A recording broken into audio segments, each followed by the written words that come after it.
Olá, seja bem-vinda, seja bem-vindo. Este é o programa Daqui para Frente, pela TVT e pela Rádio Brasil Atual. É sempre uma alegria contar com você.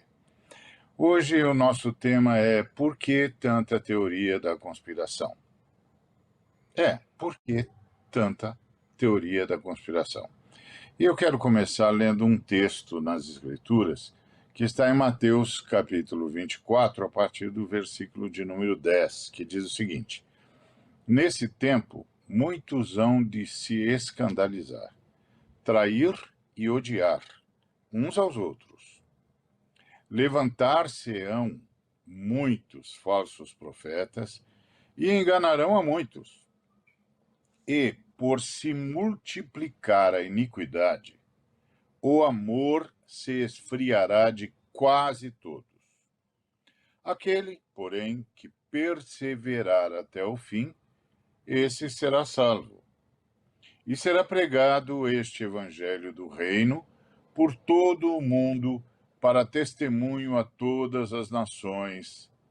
Então virá o fim. Essa é a escatologia de Jesus. Jesus está dizendo que a gente não tem de ficar prestando atenção nas teorias de conspiração. A gente não tem de ficar prestando atenção nas guerras ou nos rumores de guerra. A gente não tem de ficar prestando atenção na mudança geopolítica, ora é uma nação, ora é outra nação, que sobe ou que desce, ou que assume o controle econômico, ou que perde o controle econômico, e as nações se engalfinham, e as geopolíticas se estranham e se declaram adversárias, e que é para a gente não prestar atenção em nada disso do ponto de vista da escatologia. O que é escatologia? Escatologia é o estudo, a doutrina, o ensino sobre as últimas coisas que deverão acontecer, mais especialmente acerca da volta de nosso Senhor e Salvador Jesus Cristo, que é a grande esperança cristã, a volta de Jesus Cristo para julgar os vivos e os mortos e então proclamar o fim. Essa é uma expectativa que todo cristão tem de todas as matizes cristãs. E é claro, fica todo mundo perguntando, será que é agora? Será que nesse instante? Será que nesse momento? Será que é nesse quadrante da história? Será que eu ainda estarei por aqui? Será que no tempo dos meus filhos ou no tempo dos meus netos? Será que ainda demora muitas gerações? Quais são os sinais de sua vinda? E aí, nessa procura, que até é legítima, é óbvio, porque afinal de contas é a esperança de todos, nessa procura as pessoas se abrem para as chamadas teorias da conspiração. E aí aceitam qualquer teoria, qualquer conversa, seja ela qual for, venha de onde vier, acerca de, olha, está se aproximando o Cristo, a volta de Cristo é iminente.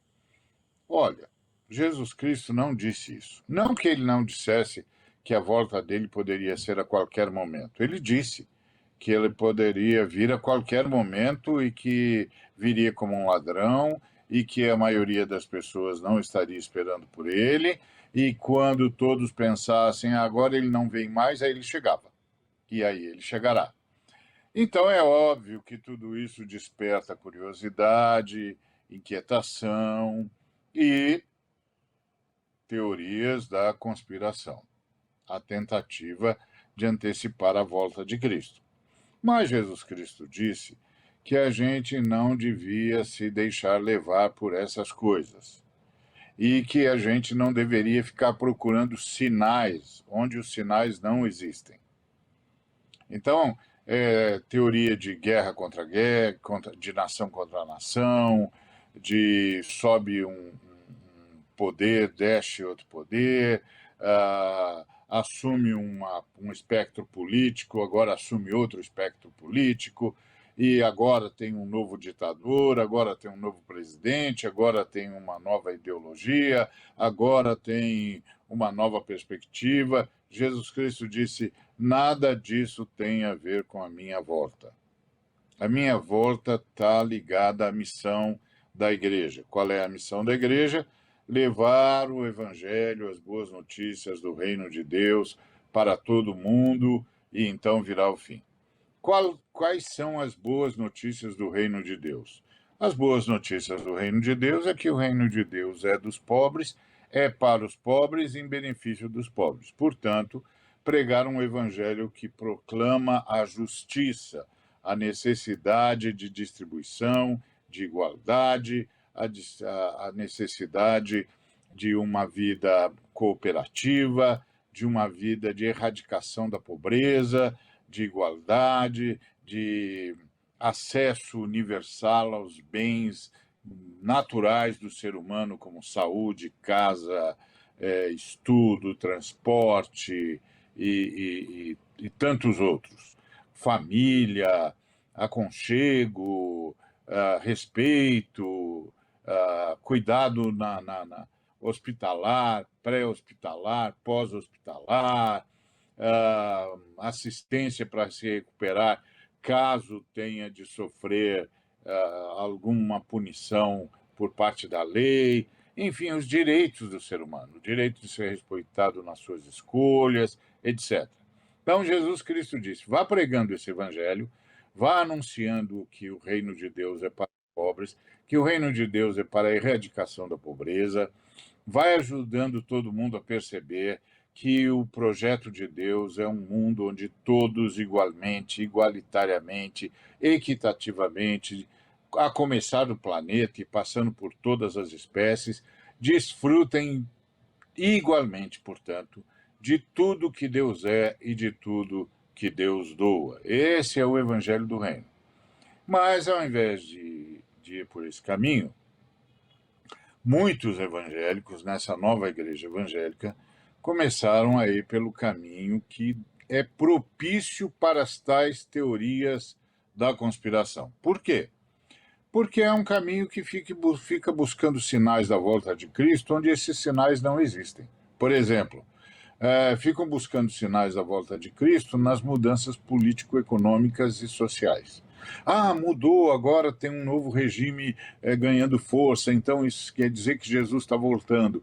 Não, agora tem um novo regime chegando, então quem sabe isso vai preparar o mundo para a volta de Cristo.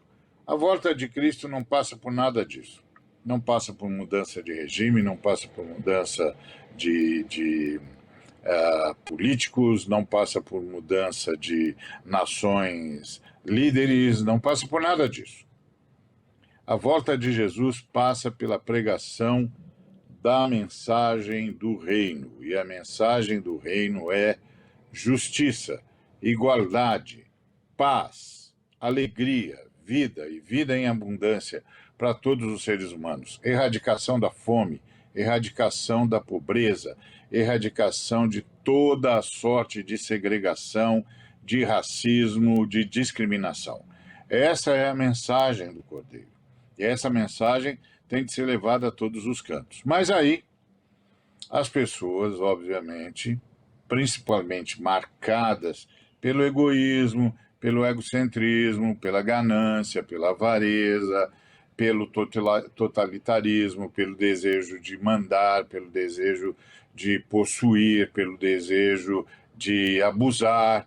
As pessoas, obviamente, omitem a mensagem de Jesus e ficam tentando dizer que tais e quais movimentos na história indicam a volta de Jesus. E pior, em nome disso, vão sustentando os movimentos mais bizarros, mais absurdos, mais injustos e mais desumanos, porque dizem que isso tem a ver com a volta de Jesus. O exemplo mais angustiante disso é a nova igreja evangélica apoiando indiscriminadamente o que o Estado de Israel está fazendo com os palestinos, principalmente o que estão fazendo na faixa de Gaza. É assustador, é um genocídio. Todo mundo está dizendo que é um genocídio porque, de fato, se parece mesmo com um genocídio. Os palestinos estão sendo varridos da história. as crianças estão morrendo, os bombardeios não param, a infraestrutura foi destruída, os hospitais foram destruídos, as escolas foram destruídas, as casas foram destruídas, e as pessoas estão morrendo e morrendo e morrendo e morrendo. E há lugares, em Gaza, por exemplo, onde não chega mais ninguém, mas ainda tem muita gente morrendo lá, como, por exemplo, no norte de Gaza. E recentemente eu vi um post de um homem um jovem que está no norte de Gaza, dizendo: não chega ninguém aqui, não temos para quem pedir socorro, não temos onde nos abrigar, toda a infraestrutura foi destruída e nós estamos aqui cuidando dos enfermos, cuidando dos doentes, os bombardeios não param e ninguém mais chega aqui. As ambulâncias não chegam, o socorro não chega, ou seja, estamos sendo dizimados. E aí você vê na Nova Igreja Evangélica um bocado de gente, mas um bocado de gente, dizendo que é para apoiar o Estado de Israel, porque é a vontade de Jesus, porque isso tem a ver com a volta de Jesus, e que quem não apoia o Estado de Israel nesse pretenso ou aparente genocídio, ou mais do que comprovado genocídio, não está cooperando com a volta de Jesus. Deixa eu deixar isso muito claro. A volta de Jesus não tem nada a ver com isso. O Estado de Israel não é o Israel de Deus, e o que está acontecendo em Gaza é um crime contra a humanidade. E quem ama Jesus Cristo está absolutamente contra isso. E aí esse é um tipo. Tem vários outros. Tipo, não vota nesse fulano aqui porque ele vai fechar a igreja, não vota naquele fulano porque ele vai prejudicar a pregação do evangelho. E, assim, não tem nenhuma prova, não tem nenhuma demonstração disso. O fulano já demonstrou que não é assim, nunca fez isso. Caso, por exemplo, do presidente atual da República Federativa do Brasil, que nunca perseguiu igreja nenhuma, muito pelo contrário.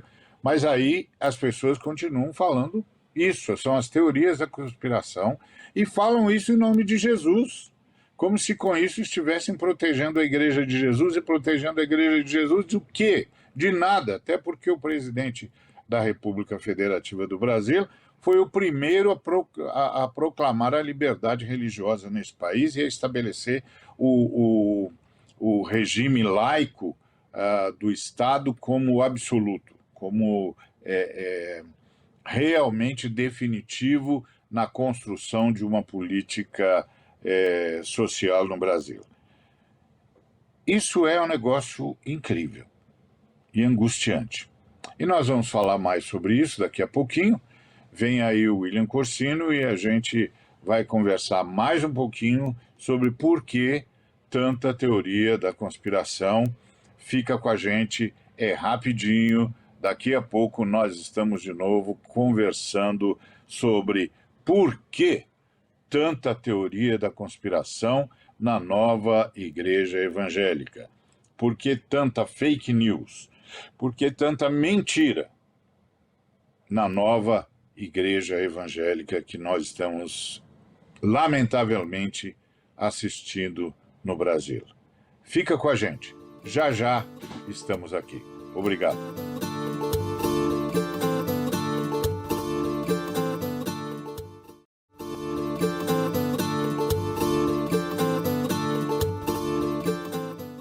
Muito bom, muito grato por você ter ficado com a gente.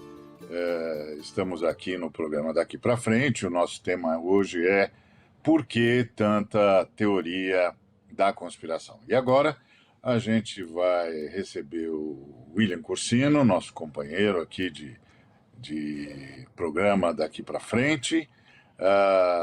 Seja bem-vindo, William. Seja muito bem-vindo aí à nossa programação. Você teve aí um tempo que não pôde estar conosco por problemas técnicos, mas agora estamos aí de novo. E aí, William, já falei com o pessoal que a escatologia de Jesus joga fora toda essa teoria da conspiração, deixa claro que o sinal da volta de Jesus tem a ver com a pregação do Evangelho do Reino, que é o evangelho de justiça, de erradicação da pobreza, de erradicação de toda sorte de discriminação, ah, e de respeito absoluto a todos os direitos e tal, mas que a nova igreja evangélica tem aí uma nova perspectiva, que é, de fato, uma enxurrada de teorias da conspiração. Até citei uma que tem a ver com o presidente da República Federativa do Brasil, o senhor Luiz Inácio Lula da Silva, em que todo mundo dizia que ele ia fechar a igreja, etc., quando, de fato, ele foi o sujeito que promulgou a lei do Estado laico no Brasil e deu liberdade a todas as religiões, de modo que esse país deve ser um dos únicos países onde a laicidade é levada a sério mesmo. E aí, William, por que tanta teoria da conspiração? Você que é evangélico como eu, como é que você explica essa nova igreja evangélica, William? Olá, Ari. Olá a todas e todos que nos acompanham aqui pela Rede TVT e pela Rádio Brasil Atual. É um privilégio estar conversando com vocês. Muito bom estar de volta, Ari. Ari, olha, esse fascínio, né, de muitos evangélicos por teorias da conspiração, a gente sabe que não é algo novo, né? E, felizmente, também não é exclusivo dos evangélicos. Mas é inegável que, nesses últimos anos, muitos dos nossos irmãos e irmãs em Cristo têm se deixado levar por teorias conspiratórias. Pior ainda, eles têm se tornado presas fáceis dessas narrativas distorcidas, né? Acreditando em coisas assim absurdas e que os afastam do discernimento que a palavra de Deus nos ensina, né? E por que isso está acontecendo? Bom, como você já trouxe aqui, porque muitas igrejas evangélicas ou, né, parte do movimento evangélico brasileiro, ele tem se desviado da escatologia verdadeira, a escatologia de Jesus Cristo. E estão caindo numa visão distorcida desses eventos aí que nos cercam. Eles estão constantemente buscando sinais ocultos, né, do fim dos tempos. Eles estão se esquecendo do que a Bíblia realmente ensina sobre o reino de Deus, que esse reino já está entre nós, obviamente que ainda não se manifestou completamente, mas o reino de Deus já chegou. Então, meu irmão, a gente tem que estar claro que essas teorias da conspiração, elas são perigosas, são muito perigosas. Eu sei que essas teorias, elas oferecem assim, uma falsa sensação de controle em meio a esse caos que a gente está vivendo. E há quem vai tentar se utilizar dela para manipular muitos daqueles que são do povo de Deus. E muitas vezes são usadas para fins puramente políticos. E é aqui que eu quero destacar. Porque essa questão destrói o testemunho cristão e mancha a nossa capacidade de discernir o que é verdadeiro e o que é mentira. Fazer essa distinção. O exemplo mais claro disso foi o que a gente viu nas últimas eleições presidenciais, que o Ari até comentou aqui, quando foi espalhada a mentira, por exemplo, de que o presidente Lula ele fecharia a igreja, ou então ele ia implementar o famigerado kit gay nas escolas. Bom, gente, o Lula foi presidente por muitos anos, e nós, evangélicos, sabemos que essas coisas jamais aconteceram. Jamais aconteceu isso. Isso é obra do diabo. Irmão, isso é obra daquele que é o pai da mentira, que deseja nos confundir e dividir. Quando a gente espalha mentiras, estamos nos alinhando à obra do diabo e não a de Cristo. A gente pode olhar agora o que está acontecendo nas eleições municipais aqui de São Paulo. O candidato como o Guilherme Boulos, professor, deputado, e dedicou a sua vida à educação e ajudar os mais vulneráveis, você pode acreditar nele ou não, você pode, né, se adequar ou ser simpático às ideias dele ou não, mas, de fato, ele ajudava aquelas pessoas que, utilizando as palavras de Jesus, né, não tinham de reclinar a cabeça. E hoje ele é falsamente acusado de radical, de invasor de casas, e até de estar ligado ao tráfico de drogas, a usar tráfico de drogas.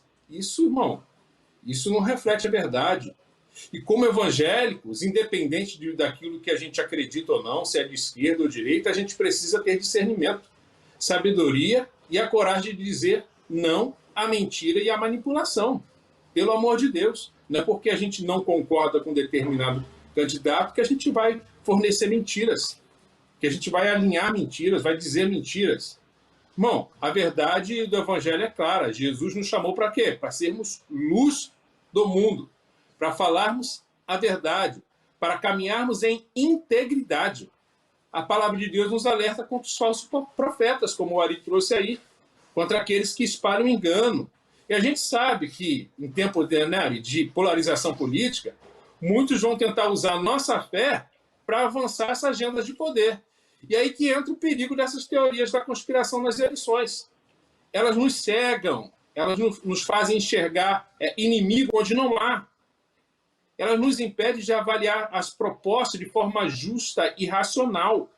Quantos de nós já não ouvimos absurdos sobre candidatos que, na verdade, eles estão comprometidos em trabalhar pelo bem do povo? O que a gente ganha, meu irmão, o que a gente ganha ao espalhar mentiras sobre pessoas boas, que querem só o bem do povo? A gente realmente está sendo sal, a gente realmente está sendo luz quando a gente faz isso? Então, como ovelhas de Cristo, a gente precisa discernir a voz do nosso bom pastor. E não a voz daqueles que tentam nos desviar do caminho da justiça. Por isso, irmãos, se alerta. Estejam alertas contra essas teorias da conspiração que se espalham entre nós.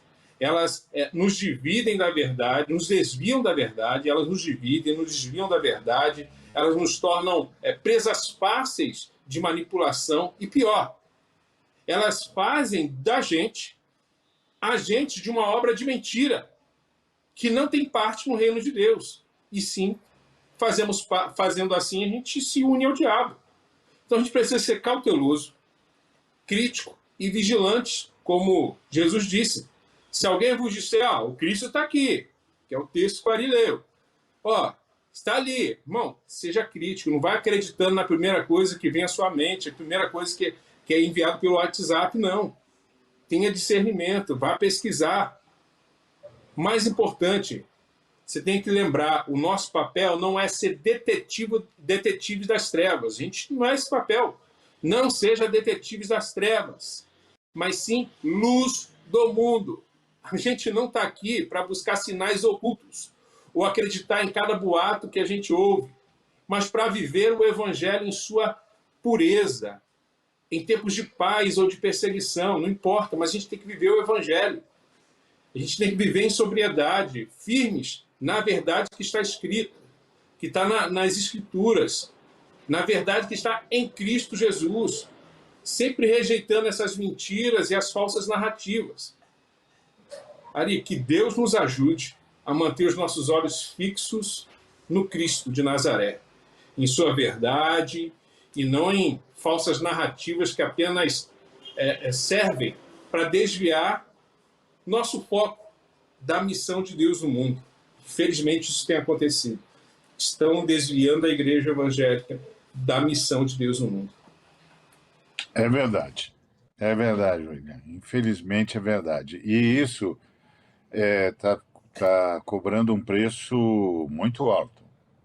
No primeiro bloco eu falei, por exemplo, desse apoio indiscriminado dessa nova igreja evangélica ao que o Estado de Israel está fazendo aos palestinos, por exemplo, que o mundo todo considera um genocídio. E as pessoas dizendo que... Oi, pode dizer. Diga. E se, obviamente, qualquer profeta do Antigo Testamento, Deus levantaria e colocaria o dedão na cara de Netanyahu, né? Da liderança de Israel, né? Se fosse no dia de hoje, se fosse realmente o Israel antigo, um profeta se levantaria e colocaria o dedão e dizia, isso não é da vontade de Deus. Deus não está com você. E o pior é que se fizesse isso, esse profeta seria apedrejado pela igreja evangélica. Olha que interessante. E isso é lamentável, porque assim, a gente está assistindo seres humanos sendo dizimados, crianças principalmente, toda a infraestrutura de saúde, de abrigo e de ensino destruída, e as pessoas dizendo que é a vontade de Jesus, isso, e que é por causa da volta de Jesus. Isso não tem nada a ver com a volta de Jesus. Isso tem a ver com avareza, com ganância, isso tem a ver com injustiça. E como você política disse, fascista. exatamente, é lamentável ver que as vítimas do nazismo estão usando o mesmo expediente do nazismo contra uma nação fraca, oprimida e encurralada. É lamentável ver isso. E é lamentável ver que o mundo que lutou contra o nazismo fechou os olhos para isso. Fechou os olhos para isso e faz de conta que não está vendo e se esquece que nós passamos anos lutando contra o nazismo e tentando destruir essa praga que matou milhões de seres humanos. E a gente vê isso, como você falou, a gente vê isso no mundo todo e aqui no Brasil em várias situações. E aqui na cidade de São Paulo estamos assistindo esses ataques absurdos ao candidato Guilherme Boulos, que tem demonstrado com a sua vida ser coerente com tudo que fez na vida em favor dos necessitados, e que, como você disse, o eleitor é soberano no seu voto e escolhe quem quiser. É um direito dele. Agora, não pode ficar fomentando mentira e apoiando mentira. Essa semana mesmo, eu tive um debate numa rádio evangélica e a pessoa que debatia comigo, o tempo todo, fugiu do debate, mentiu, fez afirmações sem fontes, sem provas, e atacou, e atacou, e atacou, e o tema mesmo, que era o socialismo e a perspectiva cristã, não pôde ser debatido porque a pessoa se recusava a debater, a falar a verdade. Não é? Intelectualmente desonesto. Exatamente, intelectualmente desonesto. Então, isso é lamentável. Muito bom, William. Quero agradecer mais uma vez a sua participação, quero agradecer a participação dos que nos acompanham, e quero dizer que, como disse o William, e eu ratifico, você e eu temos de renunciar a qualquer boato, porque a gente tem de saber a fonte. Se é verdade, tem de ter fonte, tem de ter dados. E procurar essas fontes é comigo e com você, daqui para frente.